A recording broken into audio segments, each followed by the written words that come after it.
Hello everyone, so welcome to yet another video by Team Prep B under the series of form filling fundas. In this particular video, we would be discussing about what are the questions that are being offered in IIM Calcutta's form and what is the right way to fill all those questions, right?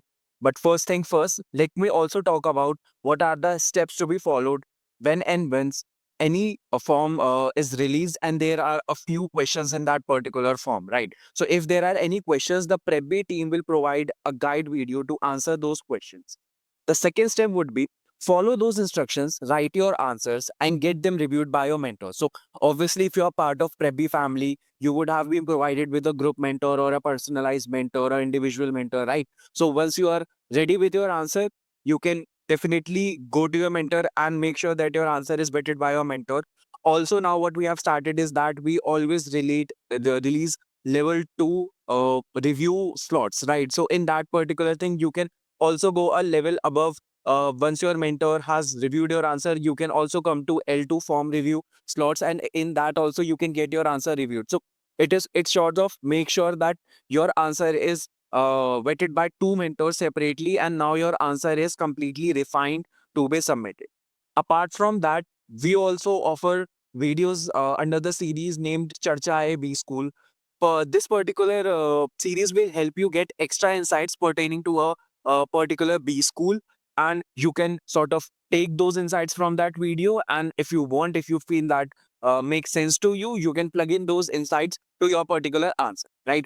Now, simultaneously to step two, we will be also creating an additional support group for that B school. For example, I am Calcutta calls are out. So we have already created a separate group on Telegram for the students, obviously, who have enrolled, in which we have people from I am Calcutta who are currently in the first or second year or even pass outs of IIM Calcutta, and those people will be taking care of that particular group. So they will sort of make sure that no one is mentioning something that is not right pertaining to the form, or they can also give you some insider infos. For example, what are the values that particular B school stand for? What are something that professors really like about the student? What are something that professors are really serious about? It is a no bargainer for professors and in general for the B school, right? So all of these insiders definitely can be shared upon, right?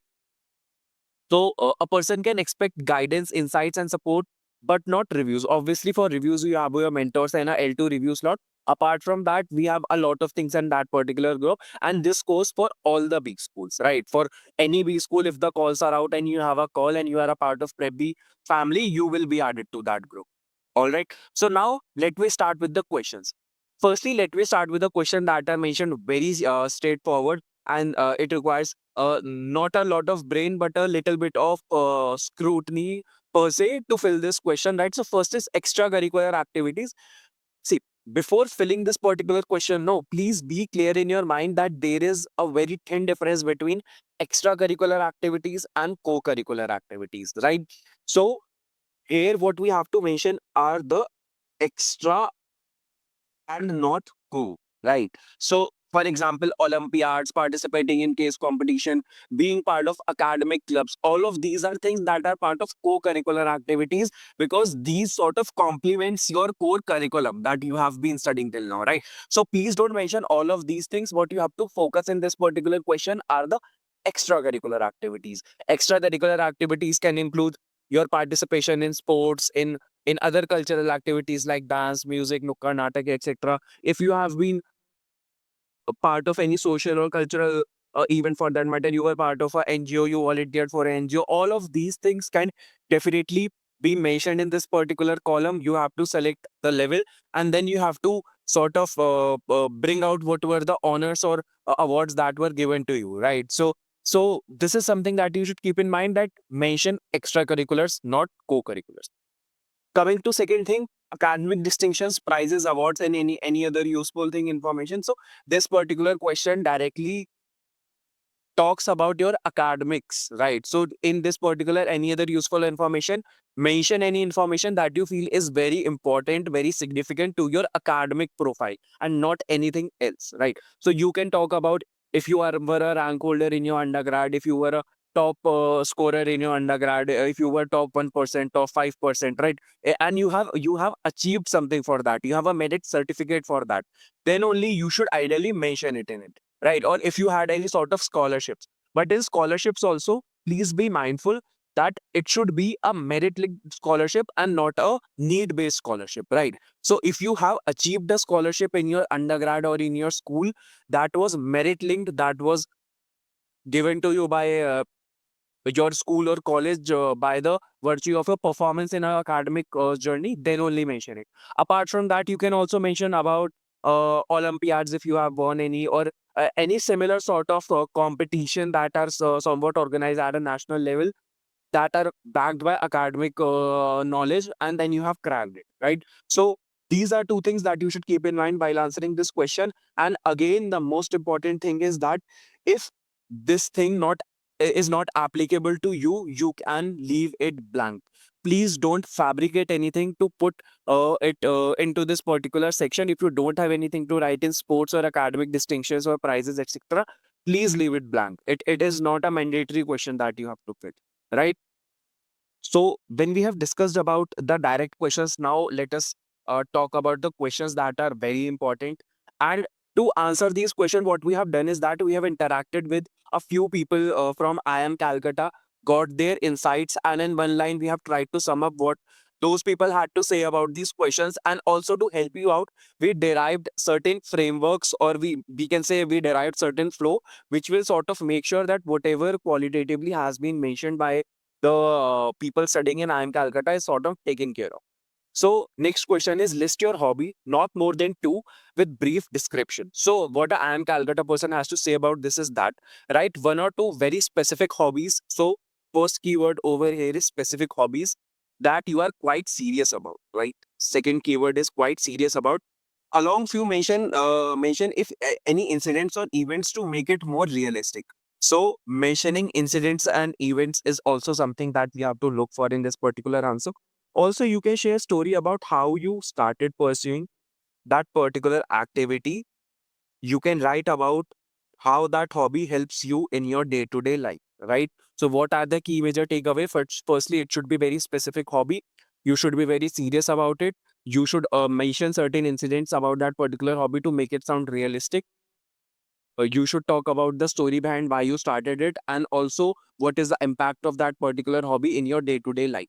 So to make sure that every sentence that you write in this particular answer is not a filler and it makes complete sense, we sort of tried on this particular flow that we will start with start, how and why you started a particular hobby. Then we will talk about that activity, what you exactly do. And as I mentioned, keep it specific and not generic. Then we will provide with certain proofs, and proof here mean that you will provide with certain instance where events and milestones, right? After that, provide with impact, for example skills or mindset that you have developed, how you have carved out yourself as a person by pursuing this particular hobby. And last and the most important thing that is also mentioned in that particular verbatim, day to day relevance, how it helps you today. Any particular hobby that you follow and that you feel makes a lot of sense in your daily routine, then you should also mention how it impacts your life in day to day routine, right? So I have also brought an example for the same. You can sort of use this particular flow. Take your hobby that you would want to mention, one, two, completely up to you. But this is how you should ideally structure that. So starting with, started running during my undergraduate years to build physical discipline and manage academic pressure. Follow a structured weekly routine including endurance runs, interval training, and strength conditioning. For proof, completed multiple 5 to 10-kilometer runs and maintained consistency even during exam and project heavy periods. Impact, developed resilience, goal setting, and the ability to push through discomfort. Your day to day relevance helps me maintain focus, manage stress, and stay consistent in demanding routines as well. So, please try to understand that ideally, this is also a personality trait that any panelist would want to look for when they are interviewing us candidate for a MBA, right? Because managing stress, being focused and consistent during the demanding routines, this is something that MBA will also demand from you. So if you are trying to highlight any particular aspect that can help you leverage those traits in your MBA journey also, it is just a cherry on the cake, right? So try to structure your hobby answer in this particular aspect. And as I mentioned, if you have a mentor and you can get it reviews, please try to get it reviewed by your mentor, right? Going to the last question of this particular answer. See, for the people who have already been enrolled in Prebi, we have already discussed this in a very long session, that how your past, your YMBA, your STG and LTG is somewhat related, right? We have had discussions, we have seen frameworks pertaining to this. But for the people who are seeing this for the first time, let me make you understand that how you should eventually structure your career goals answer, right? So firstly, understand that what the AM Calcutta folks have to say. Give both short-term and long-term future goals along with your vision on how are you planning to achieve them. Try to connect dots between your experience or education, your MBA journey, and how MBA business education will help you achieve your future goals. Right? Now, how this should be done can be looked upon through this particular framework. Firstly, you will talk about your past. For example, your undergrad, your work ex, your internships, right, etc. Anything that can talk about certain exposure you have had. Post that, when we talk about why MBA, no, we have to typically divide this answer into two parts. I have also made a very detailed video on how you should talk about or how you should structure your why MBA. You can definitely watch that video to have a better understanding. But for this particular video, let me keep it very precise. So your why MBA answer should ideally be divided into two parts. First is a void, or second could be a inclination, and eventually how an MBA can either fill that void if there is a void existing, or sort of help you to build upon the inclination that you have already figured out. For example, you were a BTech person, you are coming from a tech background, but now you feel there is certain void in your profile or in any other sense that you would want to feel. Like for example, you have a lot of business interactions, you have a lot of cross functional interaction day to day, and what you have realized that, see, if I have to sort of be in this particular role, then I need a strong business acumen to be precise, right? So that this is a void that you have felt. Or for example, a void could also be a shift in your career. Like you are right now working in a tech MNC, but due to a lot of exposures, you have realized that this is not a domain you would want to continue your career with. You have sort of built a inclination towards any particular domain in MBA, right? And then you would again come back to MBA and say that, see, because now I'm very much clear that this is not a domain I would want to pursue my career in. And for example, sales and marketing, something there my careers align a lot. So that is why I would want to do an MBA, because coming from a tech background, and MBA can provide me opportunity to not only learn the theories that are very important, but also will give you practical exposure, right? So this is how you can talk about it. Then coming to your STG. So your STG should ideally be taking care of your 2 years of MBA plus your 2 years, ideally 2 or 2 to 3 years of your uh, early career, right?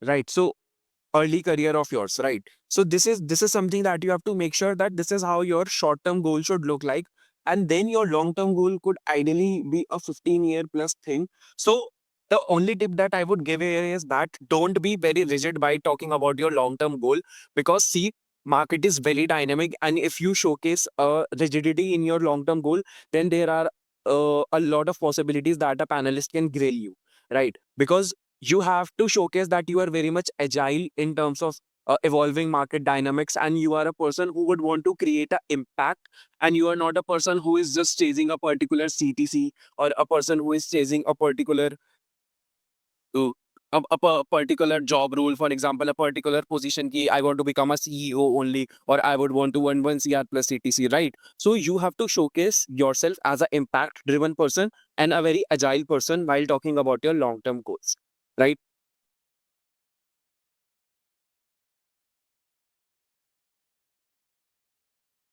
All right, so this is all from my side for I Am Calcutta video. For any other form that would be coming out, stay tuned to our channel. Please like and subscribe this video and subscribe to our channel basically so that you are very much aware about any other form that is coming out. So how should you answer that particular question? We will be making a lot of more videos under the form filling fundas series. And at last, I would just want to say best of luck to all the candidates who are appearing for JDPI process this year, and may you convert your best call.